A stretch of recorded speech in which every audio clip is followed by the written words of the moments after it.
네, 여러분 안녕하세요. 예, 어느덧 마지막 차시가 됐군요. 예, 드론의 자율비행도 마지막 차시에 접어들었습니다.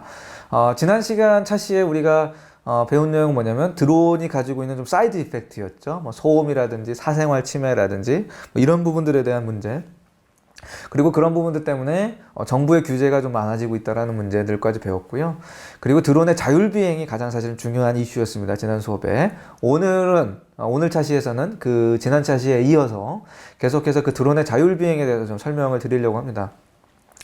지난 차시 말미에 드렸던 말씀 기억하시나요? 어쨌든 드론은 자율비행을 하는데 GPS 없이 위치 정보를 어떻게든 파악해야 한다. 라는 것이 이제 가장 중요했었죠. 실제로 이거는 굉장히 사실은 가장 중요한 이슈 중에 하나입니다. 그만큼 드론을 개발하는 업체들이 가장 열심히 연구하는 분야이기도 하고요. 다만 이제 지난 시간에 배운 모노큘러 비전 슬램은 야간이라든지 이제 시계가 좋지 않은 악천후와 같은 상황에서는 활용하기가 어려운, 굉장히 간단하지만 활용하기가 어려운 그런 단점이 있다라고 말씀을 드렸습니다. 그래서 오늘은 그 외에 이제 어떠한 부분들이 이러한 부분들을 이제 단점들을 보완해 나갈 수 있을 것인가 라는 부분들을 시작으로 계속해서 이제 드론 자율비행에 대해서 말씀을 드리려고 합니다. 예. 어쨌든 지난 시간 말미에 배운 기술 이름 기억하십니까? 예, 모노큘러 비전 슬램이었죠. 모노큘러 비전 슬램이었는데 말씀드렸다시피 그런 단점들이 있기 때문에 그렇다고 하면 GPS 없이 위치를 추정할 수 있는 보다 현실적인 방법은 뭐가 있을까요?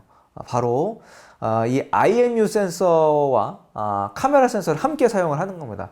모노큘러 비전 센서 같은 경우는 사실 카메라 센서만을 활용을 하는 거였죠. 그래서 여기 보면 이제 우측이 이런 스테레오 기반의 카메라 센서 예시입니다. 제가 한 기업 홈페이지에서 발췌를 한 건데요.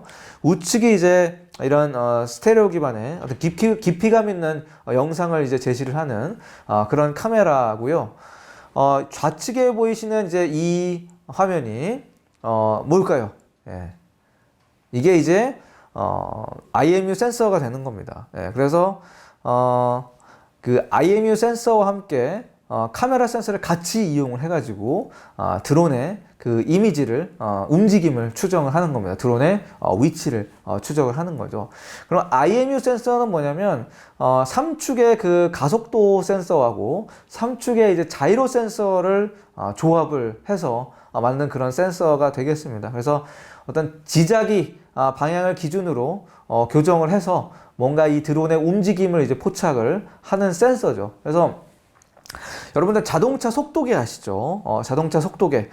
자동차 속도계처럼 이 IMU 센서를 활용을 하면 드론의 속도를 정확하게 이제 파악을 할 수가 있고요. 여기서 잠깐 여러분들 물리 시간을 떠올려 보시면 이 속도를 적분을 하면 어떻게 되죠? 시간에 대해서 속도를 적분을 하면 굉장히 어려운 표현을 써서 죄송합니다만 이동거리가 나오죠. 그래서 이 카메라 한 대만 가지고도 이동 방향이라든지 거리를 보다 좀 정확하게 측정을 할 수가 있는 겁니다. 그래서 모노큘러 비전 슬램 같은 경우는 카메라만을 활용을 했기 때문에 좀 그런 야간에는 적용할 수 없었다는 문제점이 있었지만 이렇게 IMU 센서와 카메라 센서를 함께 활용하면 이 IMU 센서를 활용한 속도로 적분을 해서 보다 정확한 그 드론의 이동 거리와 그로 인한 드론의 어떤 상대적인 위치의 어떤 변화 이런 것들을 정확하게 이제 측정을 할 수가 있다라는 거죠. 이렇게 드론의 GPS 없이 드론의 위치를 추정을 할 수 있는 기술은 매우 중요하고요. 그러다 보니까 결과적으로는 이런 GPS 없이 상대적으로 정확한 측위를 하는 기술을 통해서 보다 출발점부터 도착점까지 정확한 경로를 제어하고 그 경로 안에서 본인의 어떤 정확한 위치를 파악해내는 것이 무엇보다 사실은 중요하다라고 말씀을 드릴 수가 있겠습니다. 그래서 사실 드론의 자율비행에 있어서 어려운 요소가 뭐냐라고 했을 때 제가 지금까지는 이제 위치 추정 기술에 대해서 말씀을 드렸습니다만 위치 추정 기술과 별도로 관련된 가장 또 어려운 기술 중에 하나는 이런 비행 제어의 기술입니다. 비행 제어의 기술. 목표 지점까지 비행 경로를 얼마나 빠르고 최단 시간에 갈 수 있는 경로를 생성하고 내가 정확한 위치를 측정을 해서 내 현재 위치를 중심으로 어떤 내 목적지까지 남은 거리에서 얼마나 또 효율적으로 경로를 빠르게 도출해내느냐라는 것이 이제 이 드론이 가지고 있는 또 마지막 숙제가 아닐까 그렇게 생각이 됩니다. 그래서 경로 제어에 대해서 좀 말씀을 드려야 될 것 같은데요. 이 경로 제어에는 크게 두 가지가 있습니다. 예, 두 가지. 첫 번째는 바로 이 글로벌 경로 계획입니다. 글로벌 경로 계획. 뭐 영어로는 이제 글로벌 패스 플래닝이라고 이야기를 하고요. 그리고 글로벌 경로 계획 혹은 뭐 전역 경로 계획이다라고 이야기를 합니다. 예, 그래서 이 글로벌 패스 플래닝이라는 거는 시작지부터 출발지부터 도착지까지 전체 어떤 그 거리에 있어서의 어떤 경로를 설정을 하는 것을 글로벌 패스 플래닝이라고 합니다. 그래서 출발 시점에 드론에게 주어지는 정보를 활용을 해서 가령 출발 시점에 주어지는 정보를 활용을 해서 현재 위치에서 목표 위치까지 이동할 방법과 경로를 찾아내는 것을 이제 글로벌 패스 플래닝이라고 합니다. 당연히 뭐가 적용이 될까요? 딥러닝이 적용이 되겠죠. 올바른 최적화된 효율적인 경로를 찾아야 되기 때문에. 예.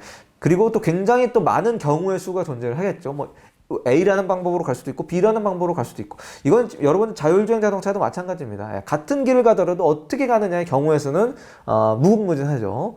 드론도 마찬가지입니다. 굉장히 많은 경우의 수가 존재를 하는데 문제는 이제 이렇게 경로가 정해지더라도 뭐 갑자기 또 예상치 못한 어떤 지점 내에서 어떤 사고라든지 이슈가 발생을 할 수가 있습니다.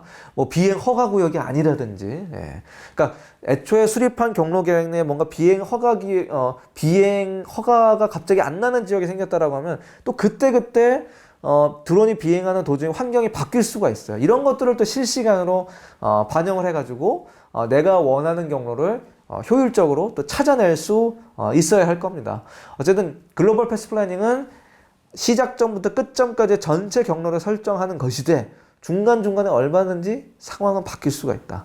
예, 그렇기 때문에 그걸 실시간으로 반영을 해서 경로를 제어하는 것이 어떻게 보면 매우 중요하고요. 특히 이제 이런 또 경로를 제어하는 알고리즘에 대해서는 또 바로 다음 주차 시간에서 우리가 배워볼 기회가 있을 것 같습니다. 예. 그래서 이제 전역 경로, 그러니까 글로벌 패스 플래닝 중간중간에 이렇게 상황이 바뀔 수가 있는데, 그렇게 해서 이제 탄생한 개념이 글로벌 경로 계획과 대비해서 우리가 로컬 경로 계획이라는 개념이 있습니다. 로컬 패스 플래닝, 로컬 패스 플래닝. 로컬 패스 플래닝이라는 거는 어쨌든 뭐 자동차든 드론이든 전체 경로를 운행하는 과정에서 갑작스러운 어떤 예기치 못한 상황이 발생하게 되면 그 구간에서만큼은 계획을 바꿔야겠죠. 예. 그렇죠? 그래서 뭐 가령 우리가 뭐 서울부터 평창까지 간다면 뭐 어느 고속도로를 타서 어느 뭐 IC를 통과하고 뭐 이런 계획이 쭉 설립이 되어 있었는데 갑자기 어느 IC 구간에서 사고가 발생했다. 그러면 그때만큼은 그 IC를 통과하는 것이 아니라 뭐 다른 부분을 우회해서 간다든지 이렇게 부분적으로 경로를 바꿔야 할 경우가 있을 거예요. 예, 그런 경우를 이제 로컬 경로 계획, 로컬 패스 플래닝이다라고 이야기를 합니다. 결과적으로 드론은 이런 글로벌 패스 플래닝과 로컬 패스 플래닝을 수립을 해서 실시간으로 어떤 장애물이나 어떤 예기치 못한 상황을 인식을 하고 또 그 정보를 실시간으로 반영을 해서 비행 경로를 그때그때 조정을 해 나가서 전반적으로 내가 출발지부터 목적지까지 안전하게 갈 수 있도록 제어를 할 수 있는 기술이 매우 중요하고요. 그래서 이런 방금 아까 전에 설명했던 GPS 없이 위치를 추정하는 기술만큼이나 이렇게 효율적으로 비행 경로를 제어하는 그 기술 역시 여전히 그 세계 각국에서 활발히 연구 중이다라고 말씀을 드릴 수가 있을 것 같습니다. 그래서 이러한 기술들이 사실은 뭐 여러분들 뭐 로컬 패스 플래닝, 글로벌 패스 플래닝, 어차피 드론이라는 거는 뭐 아무래도 일반 자동차보다는 기동성이 뛰어난데 뭐 드론까지 이렇게 경로 제어가 필요하냐라는 의구심을 가지실 수가 있는데, 어쨌든 도심 지역, 복잡한 구역에서는 아무리 드론이라고 하더라도 비행하는 것이 쉽지 않습니다. 예. 뭐 인구 밀도도 높고 뭐 여러 가지 건물도 밀집하게 들어서 있고 어떤 촘촘한 경로 계획을 세워놓지 않으면 드론이 또 언제 어디서 다른 사고를 유발할 수 있을지 모르는 일이기 때문에 결과적으로 이런 위치 추정 기술과 비행 제어 기술이 완성이 되어야, 그리고 또 경량화된 센서, 등등이 좀 개발이 되어야 이 드론도 어쨌든 뭐 아무리 복잡한 도심에서라도 자율 비행을 할 수 있지 않을까라는 것이 제 의견입니다. 예, 물론 이제 또 드론이 기술적으로 상용화가 되더라도 아까 말씀드린 대로 세계 각국의 엄격한 또 규제를 상용화까지 이제 통과를 하는 것은 이제 또 다른 이슈가 되겠지만 어쨌든 기술적인 부분만 논한다면 이 드론이 나아가야 할 길은 분명한 부분인 것 같습니다. 네.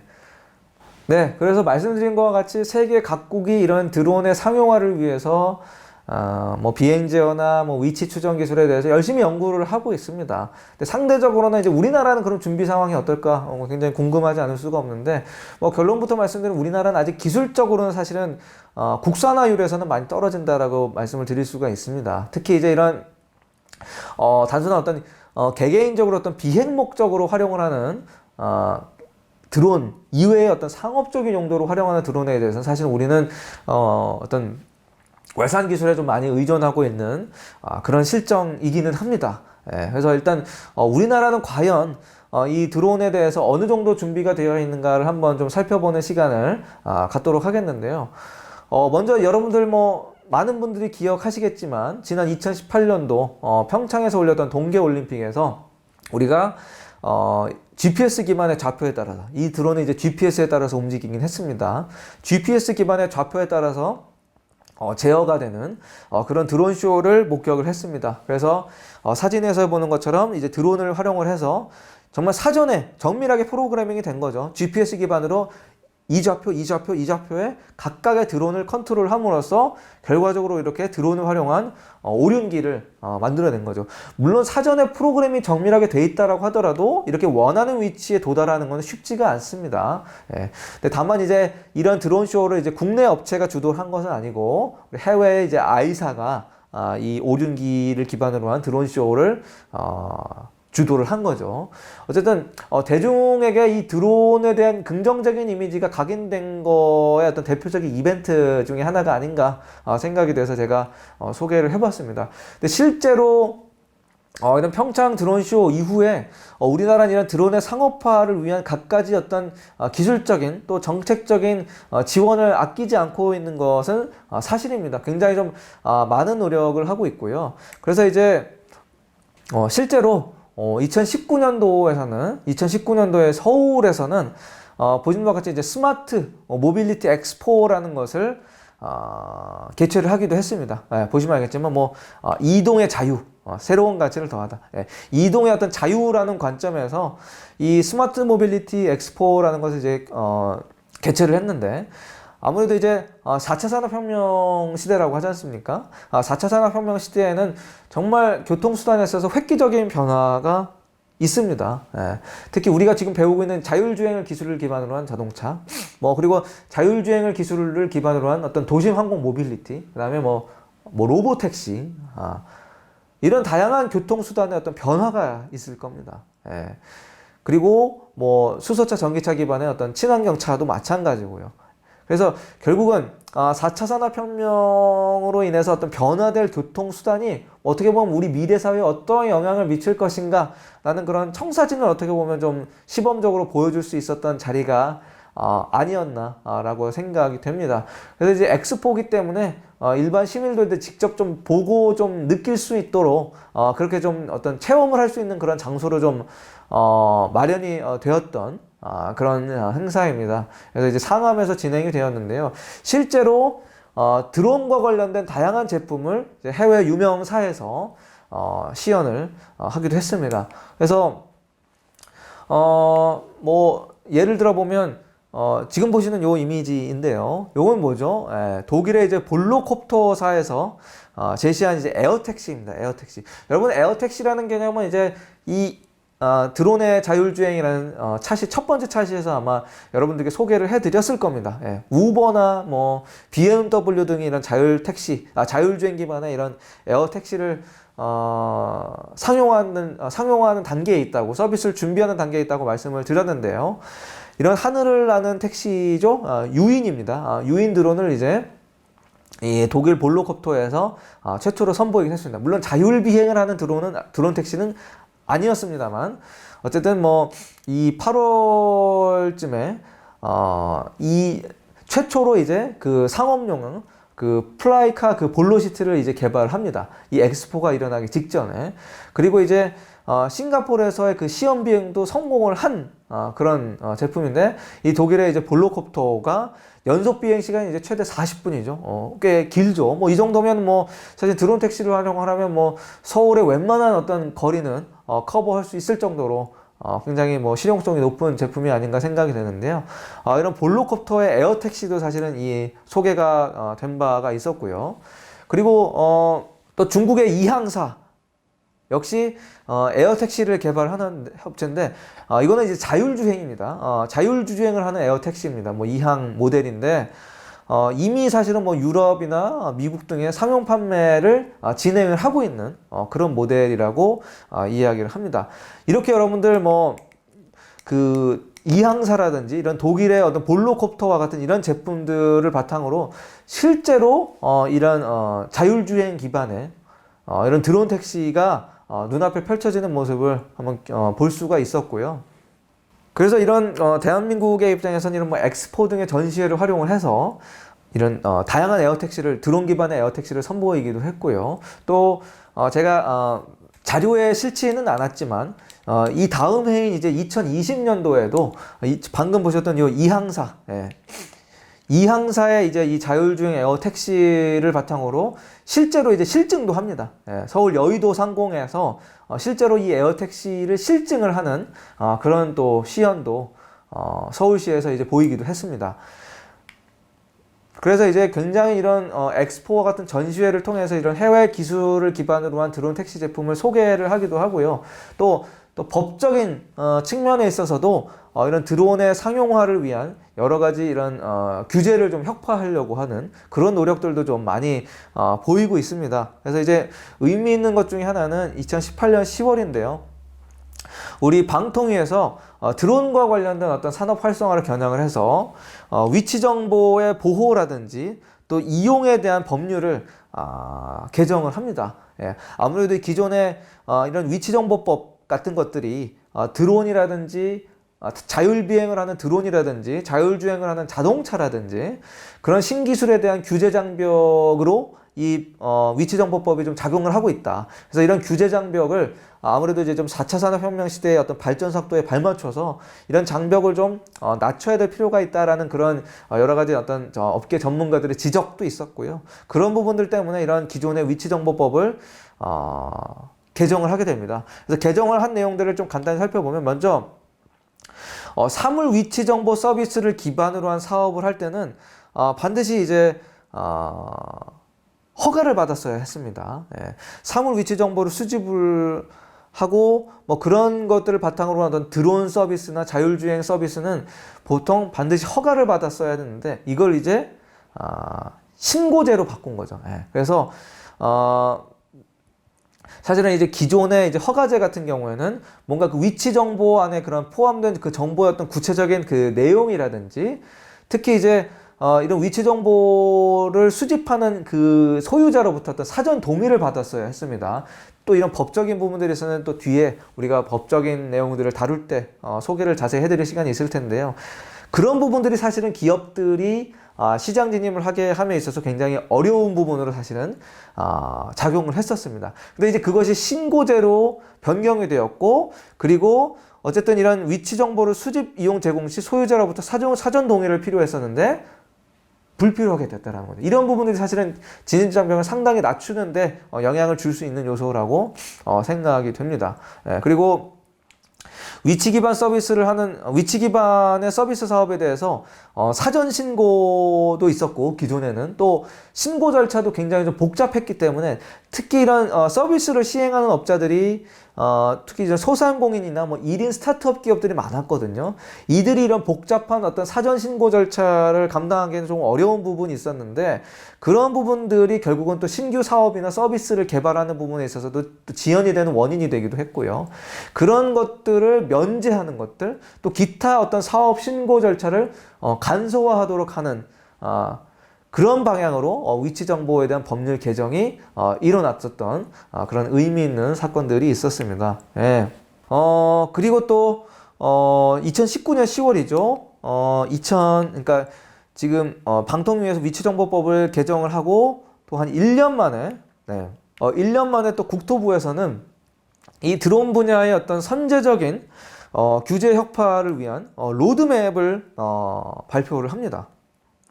그래서 이 로드맵 같은 경우는 정말 그 드론 분야에 있어서 어떤 종합적이고 체계적인 로드맵을 구축을 해주겠다. 그래서 어떤 이런 드론의 산업의 활성화가 있어서 걸림돌이 되고 있는 이런저런 규제들에 있어서 우리가 좀 개선을 하거나 혁파를 하기 위해서 노력을 하겠다. 그래서 구체적으로 어떠한 규제 이슈들이 있는지 총 35건에 대해서 규제 이슈를 발굴을 하고 있습니다. 그래서 이제 당시 이제 규제 혁파 로드맵을 발표했는데 그 당시로서는 가장 완화된 수준의 규제 개선이었다라고 이야기를 하고 있고요. 특히 이제 드론의 이제 그 3대 변수에 따라서 보시면 뭐 비행 방식의 측면, 그다음에 수송 능력의 측면, 또 비행 영역의 측면에 있어서 발전 양상을 종합해서 단계별로 또 시나리오를 도출하고 그 도출된 시나리오에 따라서 어떤 로드맵을 구축을 할 것인지를 제시를 할 겁니다. 그래서 이제 한 겁니다. 그래서 가령 이제 비행 방식은 우리가 여태까지 배웠었던 거 뭐죠? 사람이 지금은 직접 조종을 하고 있는데 이제는 자율 비행 방식을 발전할 때는 어떠한 규제 완화가 이루어져야 하는가? 수송 능력에서도 이제 화물뿐만 아니라 사람까지도 확종됐을 때 아까 말씀드린 이항이나 볼로콥터의 드론 기반의 에어택시를 겨냥을 해서 한 시나리오가 되는 거겠죠. 사람의 탑승 운송 능력으로 수송 능력이 발전했을 때 어떻게 우리가 대응을 할 것인가. 그리고 지금은 주로 비행 테스트가 뭐 인구 밀도가 낮고 도심 지역에서 떨어진 지역에서 테스트를 하고 있지만 결과적으로 밀집 지역으로 이 드론의 활용 범위가 확대됐을 때 우리가 어떻게 대응해야 할 것인가. 구체적으로 이제 시나리오를 분류를 한 겁니다. 그리고 이제 이런 국내 여러 가지 그 기술적인 드론의 어떤 현황이라든지 수준이라든지 또 국내 어떤 드론의 산업 현황이라든지 그리고 다양한 어떤 기술의 그 적용 시기에 맞춰 가지고 이걸 이제 3단계로 구분을 합니다. 그래서 2020년까지, 2024년까지 그리고 2025년까지 이 비행 방식과 수송 능력과 비행 영역에 있어서 이것을 이제 시나리오로 더 구분을 한 거죠. 그래서 자율비행은 언제 될 것이다.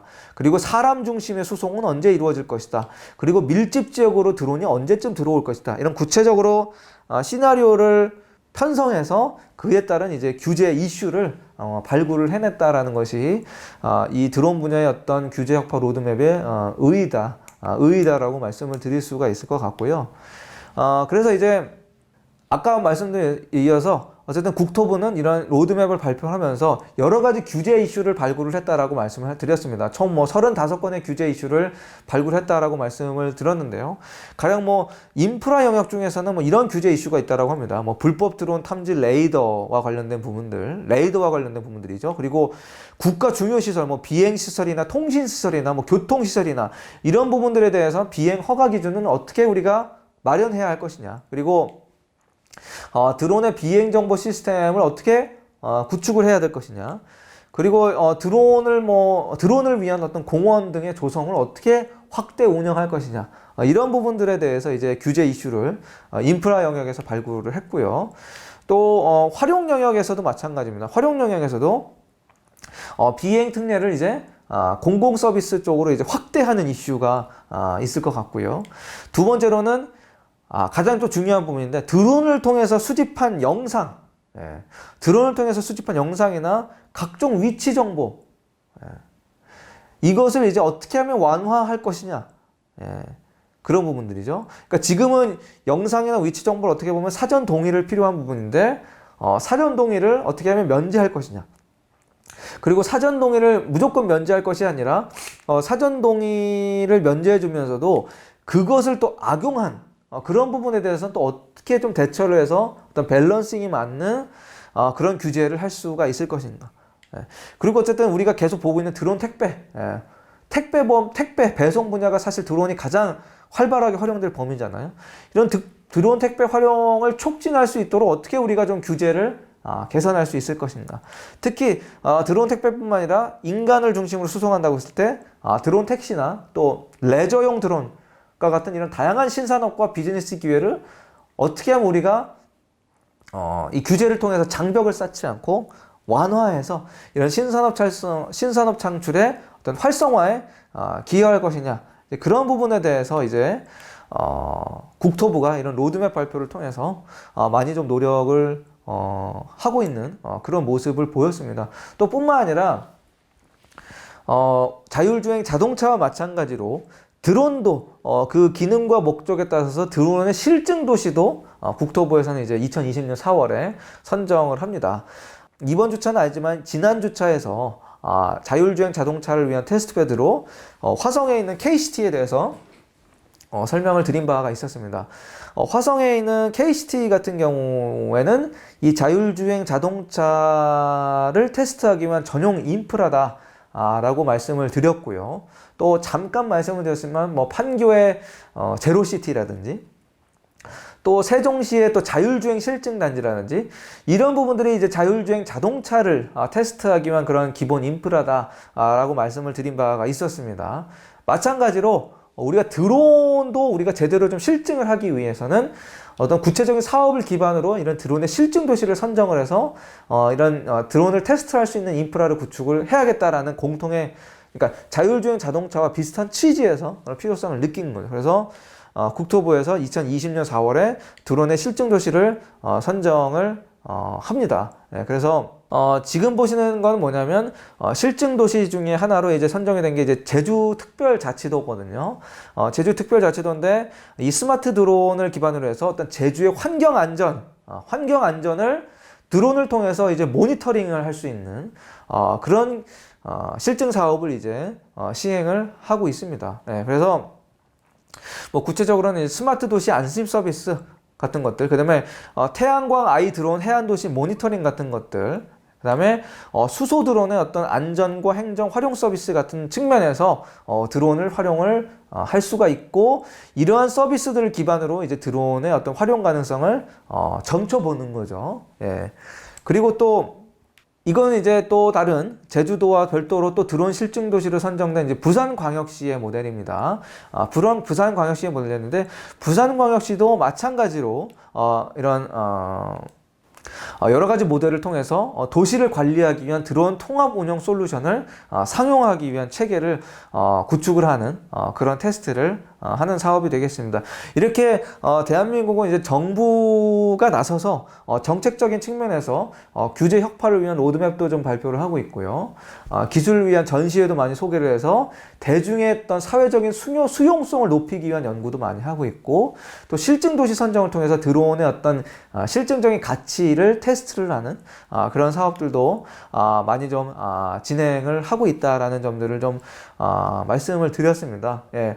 어떻게 이번 주차를 통해서 제가 드론을 활용한 자율비행에 대해서 좀 말씀을 드렸는데요. 좀 많이 이해가 잘 되셨는지 모르겠습니다. 제가 좀 두서없이 설명을 드린 게 아닌가 좀 걱정은 됩니다만, 어쨌든 그만큼 많은 범위에서 활용이 되고 있지만 사이드 이펙트가 우려가 되는 부분 때문에 각국에서 규제를 좀 많이 하고 있다라고 말씀을 드렸고요. 그리고 또 드론이 가지고 있는 기술적인 난관에 대해서도 말씀을 드렸습니다. 어쨌든 자동차 산업에서 풀어나갈 이슈와 마찬가지인 것 같습니다. 결국 규제를 어떻게 풀어나가야 할 것인가, 이런 기술적인 난이도를 어떻게 풀어나가야 할 것인가 라는 부분들이 결국은 이 드론 산업에 있어서도 자율비행이 맞닥뜨려야 할 동일한 과제가 아닌가 그런 생각이 됩니다. 이렇게 이번 주차를 마무리하고요. 다음 주차에서는 이 자율주행의 또 다른 어플리케이션입니다. 여러분, 이제는 스마트 팩토리로 한번 가보려고 해요. 스마트 팩토리 내에 AGV라고 하는 무인 이송 로봇이 있습니다. 무인 이송 로봇도 자율주행이 또 이슈가 되고 있거든요. 다음 시간에는 AGV의 자율주행에 대해서 살펴보는 시간 갖도록 하겠습니다. 네, 이번 주차 드론의 자율주행 수업 이걸로 마무리하겠습니다. 고생하셨습니다. 감사합니다.